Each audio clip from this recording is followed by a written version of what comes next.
Hey folks, my name is Kevin and it's time for a little bit more knife nerdy. And today we're unboxing a knife that I've wanted to try for a really long time.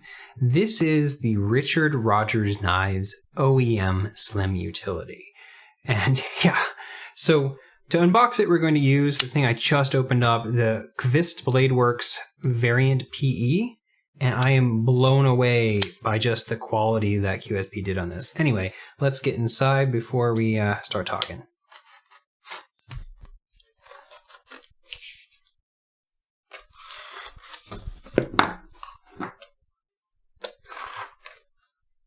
Okay, so this knife is the production model made by Best Tech of one of Richard Rogers' custom knives. He is a custom knife designer and also he's a custom knife maker and also a knife designer. He's collaborated with a bunch of companies.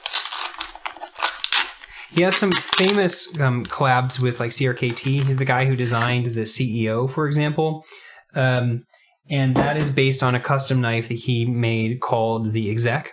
And he has a custom knife called the Utility. I don't know if he ever made the Utility. I know he has a custom knife called the Slim Utility. And this is the OEM production version. Slim Utility, if you take the first two letters of each one, becomes SL and UT. And so a lot of folks, I think including him, affectionately call this the SlUt. Hardy har har. But the moment I saw it, I knew it was a very me knife. But they were incredibly hard to get. They sold out instantly, and man, the aftermarket on them went absolutely bonkers. It just made absolutely no sense. It was, I think, $250 maybe, $300, something in that range originally. And they were immediately selling on secondary for anywhere from $450 to $600. I saw ones go on eBay for $950 for a $250, $300 knife. That's insane. And everyone loved it. That's like, it's a really beloved designer and it is a beloved knife, but that is like hype pricing that I just can't get behind. And so I kind of just said, I'm going to wait that one out. And honestly, I kind of forgot all about it until a friend of mine asked me like, hey, did you ever end up trying one of these knives? I was like, oh yeah, I really wanted one of those. And I told him about how I planned on just kind of waiting it out though. And I figured I'd come back to it at some point. And then like the very next day, my friend Kevin, Lefty EDC, said, hey, did you ever get one of those Slim Utilities? And I went, no, I'd love to. But I don't, I didn't, even still today, they're selling way over market because they never made any more of them. They made versions with bearings. They made, I think maybe a second run or maybe just a different, but they made versions of washers too. But anyway, he's like, hey, so I'm talking to Sally Rogers, aka Richard Rogers' wife, the one who kind of runs the business side of stuff. He makes the knives and designs the knives, and she runs the like selling of stuff. He goes, I'm talking to Sally Rogers, and I think I can get a couple of these OEM Slims. I was like, she still has OEM Slims? It's like, uh-huh. And sure enough, I was able to buy one of these at Table, which is insane. These came out so freaking long ago, so I can't believe she still has them. And one of the things that's really cute, when if you order one of their knives from them, they include candy, because why not? They include a microfiber cloth, of course, and then they include a little handwritten note. What does this say?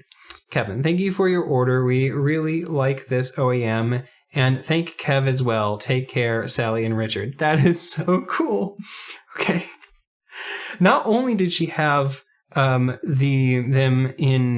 only did she have some, and she had exactly the version I would have wanted. Exactly.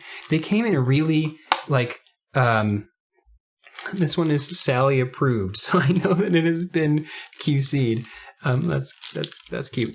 They came in some really cool colors, and honestly, the green one that they did is kind of right up my alley. I love green as a color, and you just very rarely find green, but in knives. But this is what I really wanted. This completely what they call blank canvas version. Yeah, look at that. That is gorgeous. How's the detent?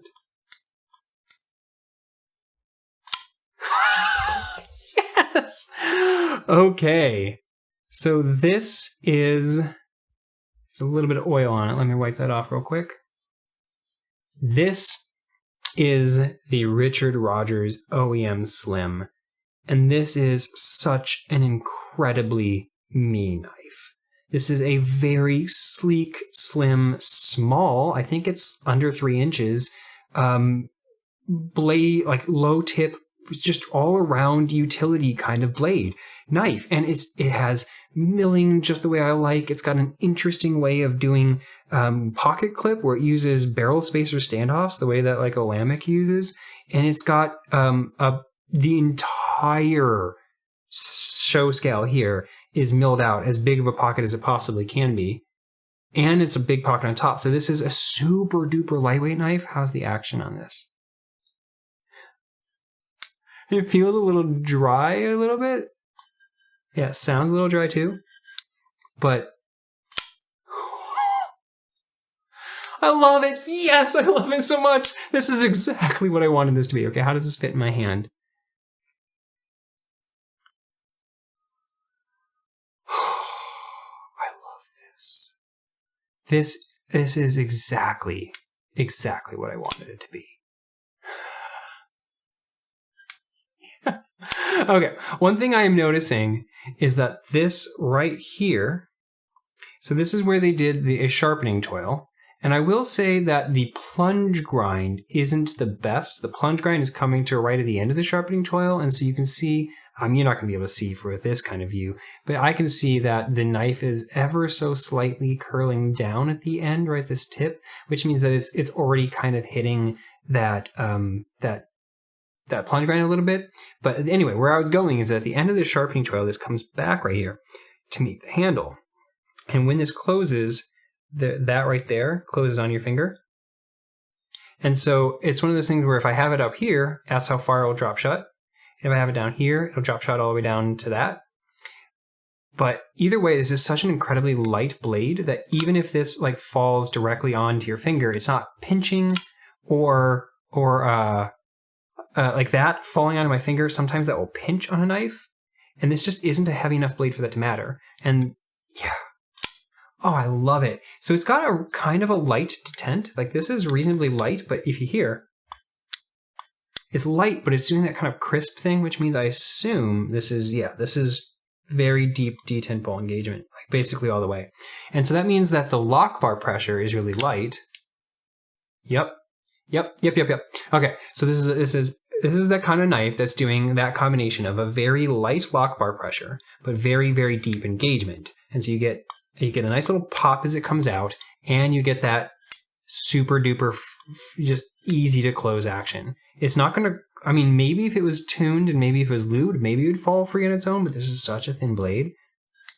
But wow, it takes no effort and it just falls straight down. It's so fun to pop out. That flicks so incredibly well.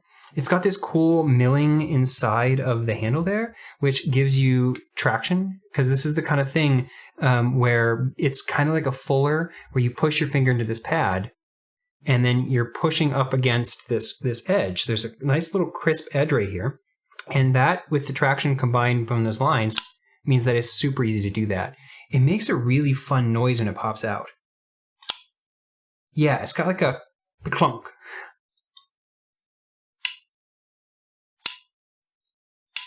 Yeah, so this knife is doing a thing that I really, really like, where it has a slim and relatively thin lock bar. And what that means is that the lock bar sounds like a jaw harp. This is actually the same in principle. This is the same kind of thing that makes my like Herman knives sound so good. And it's just, I love that. I love it. I had no idea it was going to make those noises. And so what you get is just a really fun noise. Oh, I love that. Oh, I'm just so pleased that this is turning out to be exactly what I wanted it to be. The blade shape, real quick, reminds me a heck of a lot of this. So this is the Quiet Carry IQ. It's got packaging residue all over the tip because I use it all the time. And they have very similar blades. They're different, but what you've got here is a modified sheep's foot that has a fair amount of belly right at the tip and a swedge at the top. And that swedge, yeah. So on both of these, that swedge is starting at the line of the of the primary grind. And what that means is that it's not thinning out the blade because you still have the full thickness right there. But it does mean that if you're cutting at the tip compared to cutting at the back, you're going to have significantly less drag because they've removed this material that would be dragging along. And so it's not making the knife thinner.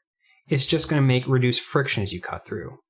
But they've left it the exact same way they have over here as a flat. Like it is a swedge coming up, but it's not coming to a point, which means even though it's not the thickest thing in the world, this is still relatively comfortable to put your hand on and put your finger on and press. And so this is going to be really, really nice for utility cuts. Slim utility. They have it right in the name. I'm thrilled. This is exactly what I wanted it to be. Ooh, that is a tight clip. We'll see how that's going to work getting it into my pocket. That's a lot of spring tension. But yeah, this is absurdly light. I don't normally weigh things in these videos, but I am just super curious how light this is. Yeah, this is 2.03 ounces. This is a very lightweight knife. Where's the balance in that as a result? Yep. The balance is right there, and that's right where your pointer finger goes, and that means that's why this feels so good in hand. This feels so incredibly balanced. It's light and feathery, but it feels very, very like nimble. Like you have a very good sense of where everything is. This does commit one of what I consider for me and my needs a cardinal sin. I don't like when knives have a extruded, like a sticking out backspacer that is the lanyard hole but results in a cutout. A lot of knives do this, and a lot of my absolute favorite knives do this. Like, what is that one these days? This is one of my absolute favorite knives. This is the Giant Mouse Ace Riv. And Jesper Voxnes does this all the time. And I don't know if Jens Anso does this, but they do this on a fair number of their knives. And I hate when knives do this because it means that backspacer is, like when you have this in a pinch grip and the back of it is pushing into the back of your hand, as you're pushing down against the surface you're cutting on, then this digs in and you don't have the full thickness back here. And so I think that's one of like my least favorite design things that when people do it. But the version they've done here is really, really nice. See how this is like a 90 degree, I mean, it's not 90 degrees, but you see how it's like still a hard angle? And these little corners here are kind of jabby. This, by contrast, is a nice slope. And all of these corners here are chamfered off. And so while it is only that surface pressing into my hand, this does not feel jabby at all. They did that very, very nicely. How does this clip feel? I was worried that this clip might suck at the edges, like it might be rough because it is just these kind of odd corners, but I